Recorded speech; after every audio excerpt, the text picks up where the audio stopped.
Good morning students. आज का अपना संगीत में विषय रहेगा राग वर्गीकरण का सेकंड पार्ट। ये जानबूझ के मैंने आपकी सुविधा के लिए इसके पार्ट्स बना दिए गए ताकि समझने में और वीडियो ढूंढने में हमें कोई परेशानी महसूस ना हो। तो पहले वीडियो में मैंने बताया था कि भाई राग वर्गीकरण प्राचीन काल से ही शुरू के 800 वर्ष, उसके बाद 1800 सदी के तक, और इस 1800 लेकर आज तक को प्राचीन काल, मध्यकाल और आधुनिक काल में बांटा गया है। इससे पहले थी जाति वर्गीकरण की बात हुई थी। इसमें जाति वर्गीकरण के बाद ग्राम राग वर्गीकरण, और आज है कि उन्होंने रागों के बांटा हुआ है तीन भागों में। शुद्ध राग नंबर एक, शुद्ध राग। दूसरे इसी में छाया, लग राग, और तीसरा है संकीर्ण राग। संकीर्ण राग। रागों को तीन प्रकार से माना गया है कि राग तीन प्रकार के होते हैं: शुद्ध राग, छाया लग राग और संकीर्ण राग। तो ये भी राग वर्गीकरण के प्राचीन काल में ही आता है कि प्राचीन काल से ही माना जाता है कि शुद्ध राग क्या होते हैं, छाया लग राग क्या होते हैं और संकीर्ण राग क्या होते हैं।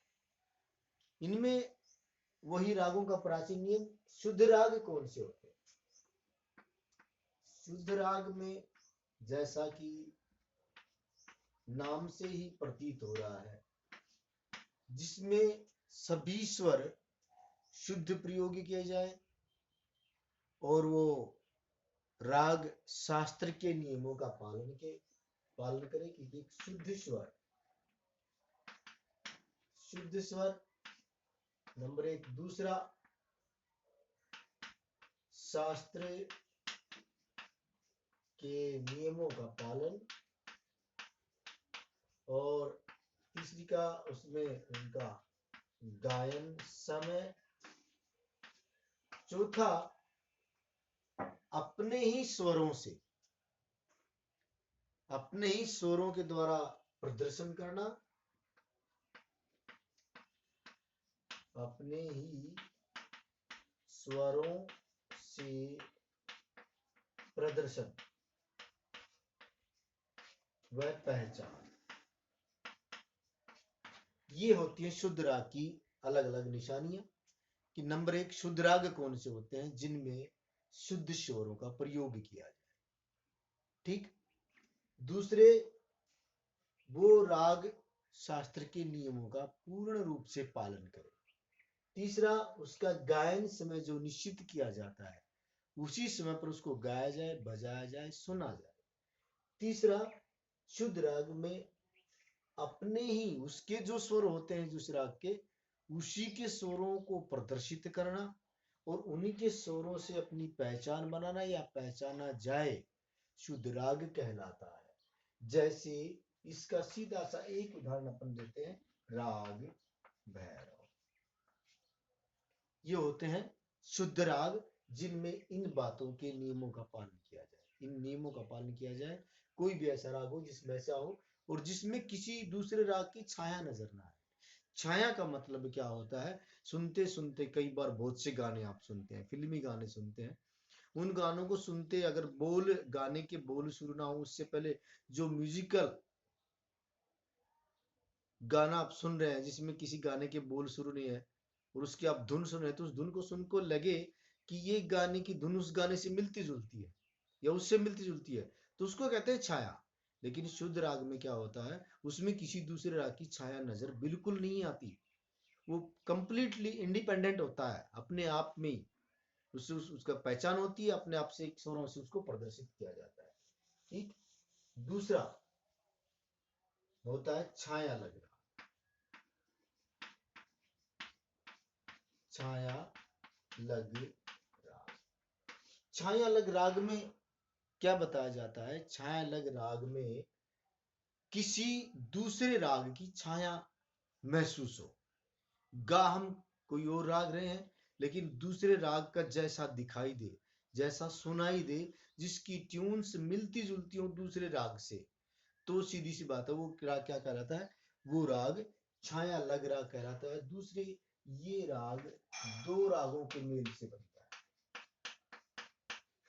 दो रागों के मेल से बनता है, मेल से बनता है। छाया लग राग क्या होता है? दो रागों के मेल से बनता है।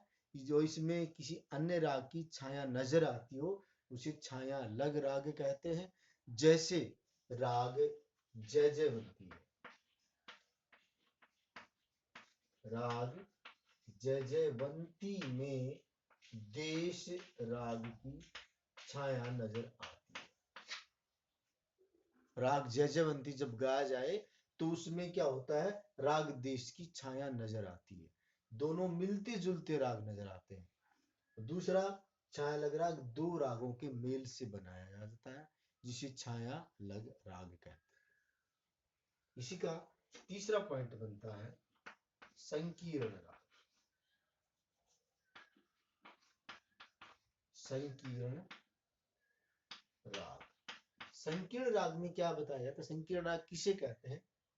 एक्चुअल में ये अपनी हिंदी का शब्द जैसे आप सुनते हैं हाइब्रिड, कुछ बीज आ रहे हैं हाइब्रिड, इसी तरह आप इसको इस तरह समझ लीजिए कि हाइब्रिड राग है। हाइब्रिड कैसे है? यह राग शुद्ध राग और छाया लग रागों के मेल से उत्पन्न होता है। संकीर्ण राग कब बनते हैं? शुद्ध राग और छाया लग राग। देखिए शुद्ध राग कब बनता है? दो रागों के मेल से बनता है। छाया लग राग, सॉरी बेटा, छाया लग राग कब बनता है? दो रागों के मेल से बनता है। और शुद्ध राग अपने आप में है ही संपूर्ण, तो अर्थात दो राग, ये एक राग, ये तीन राग मिले, मिला दिए जाए तो संकीर्ण राग बनता है। अर्थात दो या इससे अधिक रागों के मेल से जो राग बनाए जाते हैं वो संकीर्ण राग होते हैं। इसमें तो दो रागों से काम चल जाता था, ये अपने आप में इंडिपेंडेंट है। इसमें स्वम, और इसमें दो रागों के मेल से जो राग बनते हैं वो छाया लग राग। और यहाँ पे क्या बात आ जाती है? तीन रागों के मेल से, अर्थात छाया लग रागों और शुद्ध रागों के मेल से जो राग बनते हैं उन्हें संकीर्ण राग कहा जाता है। कई रागों के, या फिर मिश्रित राग भी कहते हैं। इसमें अलग अलग आते हैं कई, जैसे राग पीलू हो जाता है, राग मिश्र भैरवी, इसका दूसरा नाम भी क्या है? दो शुद्ध राग प्लस छाया लग राग, इनके मेल से, मतलब एक प्लस दो, मतलब तीन रागों के मेल से जो राग उत्पन्न हो उसे संकीर्ण राग कहा जाता है। तीन रागों के मेल से जो राग उत्पन्न हो उसे संकीर्ण राग कहा जाता है। जैसे राग पीलू और मिश्र भैरवी, मिश्र भैरवी ये राग मिश्रित राग है। इनमें तीन तीन रागों को मिलाया गया है। ये अपना चैप्टर आता है राग वर्गीकरण में, शुद्ध राग, छाया राग, संकीर्ण राग। अगर आप इसको बड़े गौर से अभी सुना होगा आपने तो याद हो जाएगा, इसमें कोई भी मुश्किल वाली बात कुछ भी नहीं है। शुद्ध राग जो इंडिपेंडेंट राग होते हैं, जिसमें किसी की सहायता नहीं होती, जिसमें किसी राग की छाया नजर नहीं आती, शुद्ध राग कहलाता है। छाया लग राग ऐसे राग जो दो रागों के मेल से बनते हैं, जिनमें दूसरे रागों की छाया नजर आती है। छाया लग राग, संकीर्ण राग जो दो राग या दो या तीन रागों के मेल से बनाए जाते हैं। इससे अधिक रागों के मेल से जो राग, एक राग निर्माण किया जाए, जिसे मिश्रित राग कहते हैं। मिश्रण क्या होता है? जिसमें कई चीजें मिला दी जाए वो मिश्रण होता है। जिसमें कई राग मिला दिए जाए, अर्थात छाया लग राग मिला दिया जाए और शुद्ध राग मिला दिया जाए, तो कौन सा राग उत्पन्न होता है? संकीर्ण राग उत्पन्न होता है। इसके उदाहरण के लिए राग पीलू, राग मिश्र भैरवी। छाया लग राग के लिए राग जयजयवंती, राग देश राग। और शुद्ध राग के लिए राग भैरव। शुद्ध राग तो अपने जो जितने थाट लिखे हुए हैं उनको शुद्ध राग ही माना जाता है। पंडित विश्वनारायण ने जो 10 थाट बनाए, जो संपूर्ण जाति के हैं, उनको शुद्ध राग ही माना है। तो राग वर्गीकरण के आधार पे आज का ये चैप्टर शुद्ध राग, छाया राग, संकीर्ण राग। धन्यवाद।